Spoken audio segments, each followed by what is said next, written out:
it comes to the Bears, relatively quiet, I would say, early on. The biggest thing that happened is the Bears signing safety Coby Bryant, former Seahawk, for a 3-year, $40 million deal. 26 years old, just coming off winning a Super Bowl. Danny, your reaction is this is the real big trade or big signing so far?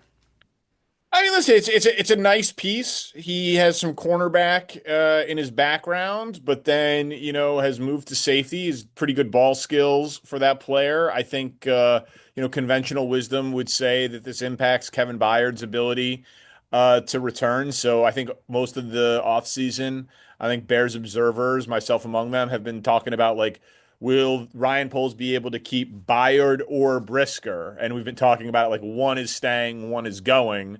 But I think this investment in the safety position probably means both are going, and there will be a new tandem back there. Not to get too into the weeds on it, but Bryant is pretty versatile. So I could like you can play him down at the line of scrimmage. He can be a free safety type. Like he can kind of do both things. And so it'll be interesting to see how Dennis Allen wants to deploy him. Like they clearly have a plan given the money invested. But what would my gut tells me they'll now be drafting a safety. Like it'll be like this is the big investment, and then there will be like a third round pick or something like that used to replace the other spot. Yeah, so I think a lot of people wanted Kevin Byard because of the veteran presence that he had in the locker room, paired with the fact that he's coming off a season where he led the league in interceptions. But I think reality-wise is you don't want to get too old if you're the Bears, and maybe this is one of those decisions where they see someone at 26 years old really good, still in his prime. And given the fact that he's coming from another winning franchise that's coming off a Super Bowl, maybe they see the value in that he is someone who can become a leader in that locker room and they're willing to move on from Byard, who's on the back of his career.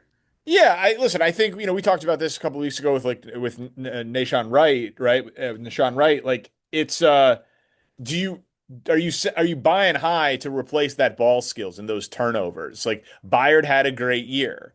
What is the likelihood that he is going to do that again as he gets, you don't want to pay just to be a good leader. Like if you don't think the production is going to, you're paying for the production. Like there's 53 guys on a team. There's a coaching staff. Montez Sweat is supposed to be a leader on that defense. Jalen Johnson is supposed to be a leader. You don't need to have 17 captains. So if Kevin They've Byard, been there. right, They've right. won So 5 games.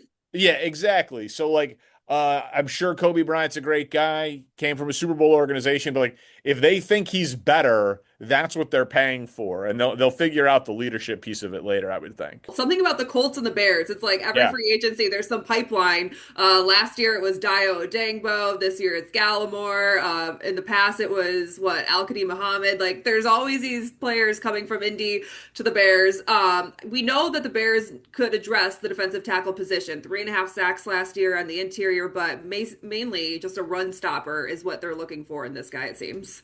Yeah, I mean, well, and hopefully he's better than the other two that you mentioned. But this is a very small investment. Um, Depth piece, rotation. Dexter and Pickens have not quite lived up to the hype. Grady Jarrett arguably did not even live up to the hype last year from what you were trying to get. But this is a position that gets injured a lot, that you have to play a lot of guys, you have to rotate a lot of guys in over the course of a 17 game season and over the course of 4 quarters of a single game. So I don't think this is one that's going to light up the phone lines at my old place of employment at the Score. I think this is just like a body on the team who will make the team and is going to be a rotational piece. But I don't. We better not be talking about him as like one of the keys to the upcoming season for the Bears. Well, and at least Brian Poles didn't overpay for him in that sense either. The main talking point last week, I mean, there was a lot that happened with the Bears. It was the Drew Dahlman surprise retirement. It was the Yeah. DJ Moore trade. Then it was, all right, well, maybe they're going to go after Tyler Linderbaum. But no, Tyler Linderbaum signs a massive deal with the Raiders. It's going to be 3 years, $81 million, becomes the highest paid center. The Raiders obviously have the number one overall pick. They're projected to take quarterback Fernando Mendoza. Do you like the fact that the Bears traded for their center, bringing in someone like Garrett Bradbury last week? He's played 6 years in the division with the Vikings. He's goes to the Super Bowl with a young quarterback in Drake May with the Patriots last year. rather than overpaying for a position, which we know that it's important in Ben Johnson's offense. Listen, I think that if you got Linderbaum, it's a bigger cause of celebration. Like everybody with the Patriots was like, Garrett Bradbury was fine. Like that's not exactly a ringing endorsement. But if you're not talking about him, it means he is doing an adequate job. Now, maybe in New England, they were just more focused on the left side of their offensive line, which was a much bigger problem for them. I think that the Bears have some glaring issues on their team, but you can't have a perfect team. So just because Dahlman retired, I don't think that that means you then go pay more than $20 million dollars a year to the top center available. Like, I don't think the biggest move of the offseason has happened yet. But that doesn't mean that it's going to happen in free agency. That might mean that they trade for a player with their extra picks, or it might mean that they trade up in the draft and take a swing for a premium piece. So, I don't know where it's going to come, but I will be surprised if Coby Bryant is the biggest addition of the offseason. I keep looking down at my phone because there's a million notifications and I'm like, I don't want to miss anything that happens. When you say the biggest thing hasn't happened in your mind, what would be the biggest thing? Is it a Trey Hendrickson? Is it a trading for a Jalen Carter? Like, what could it possibly be? Well, I mean, listen, if they trade for Jalen Carter, that is unbelievable. Well, remember when they traded that pick though because they couldn't support him at the time? I very much remember that. I was arguing that they should have drafted him and that you don't have 53 choir boys on a team. And what are coaches for if they're not to maximize him? So yes, I very much remember it. Um, Listen, if you trade for Jalen Carter, you're giving up a lot and paying him a lot, but he is a premium talent. So that would be a blockbuster. That would absolutely constitute it. I know Brad Biggs doesn't think they're going to be in the Trey Hendrickson sweepstakes. He's very plugged in. But yeah, I think that when you have a star quarterback on his rookie deal who is aligned with his coach, that is the time when you are supposed to take big swings before you have to pay him. And so I'm hopeful that the McCaskey family will greenlight that amount of cash being spent. I assume that they will. And so it could be trading for it could be signing Hendrickson, it could be trading for Jalen Carter, but it also can be trading up in the draft. Like it can be going up and saying, we need to get Ruben Bain. We need to go get fill in the blank player, like a left tackle that they love. Like I think there's going to be a big swing still in some facet of the next, what the draft is 45 days away or so. Yeah, the Max Crosby saga is now over. He goes to Baltimore. They don't get the player. They do give up the two first round picks. One, I feel like that obviously Baltimore has a loaded roster with a new head coach, and Max Crosby maybe tips it over the edge. He gets to play still Lamar Jackson's prime. Do you see that though, or do you see that they still have a lot of work to do? Well, I mean, listen, they lost Tyler Linderbaum, Yeah, and they had offensive. I mean, Lamar Jackson just had the highest sack rate of his career this past year. They're losing Isaiah Likely. They're losing Draymond Jones. I I wanted Max Crosby to be a Bear. We've talked about it. I said I thought there was no way he was going to get the Micah Parsons return. He didn't. He got two firsts and not two firsts and a player. So you could say whether I was right or wrong. We'll leave that to the comments section. always right. Yeah, I would say so. Um, it's a very risky trade for Baltimore. Like they gave up two firsts for a 29-year-old. That's never happened before. And one of those picks is the 14th pick in the draft. And you have a very good team, but you do not like you have losses, like I just illuminated. So, like, listen, the Rams are clearly all in. They've got a 38-year-old quarterback who they want to get back to the Super Bowl. They did the Trent McDuffie trade and signing.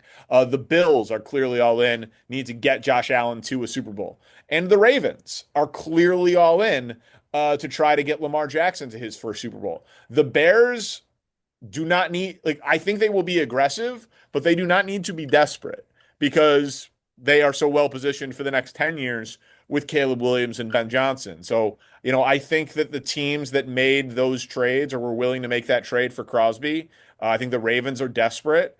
And the other team that was apparently willing to do it, the Cowboys, I heard that the Bears were willing to do two first round picks.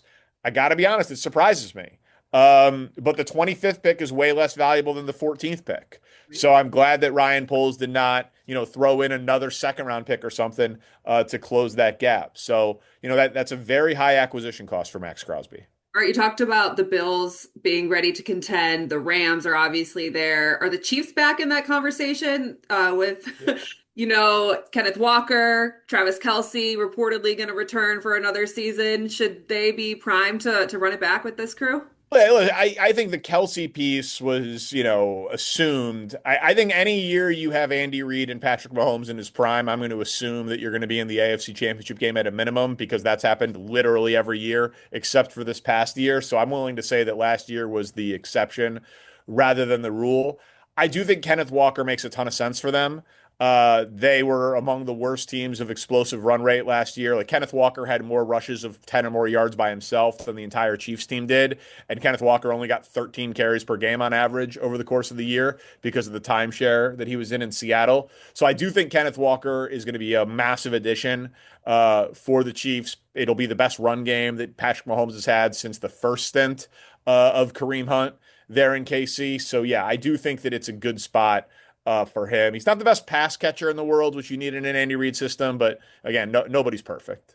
All right, let's talk about the DJ Moore trade. DJ Yeah. Moore goes to Buffalo. He becomes kind of inadvertently wide receiver one because they haven't had a true number one wide receiver since Stephon Diggs, paired with Josh Allen, paired with his former offensive coordinator in Carolina, Joe Brady. And now the Bears lose Olamide Zaccheaus in free agency, who goes to Atlanta. How do you feel about the wide receiver room as it stands with Rome Odunze and Luther Burden as the primary guys in there?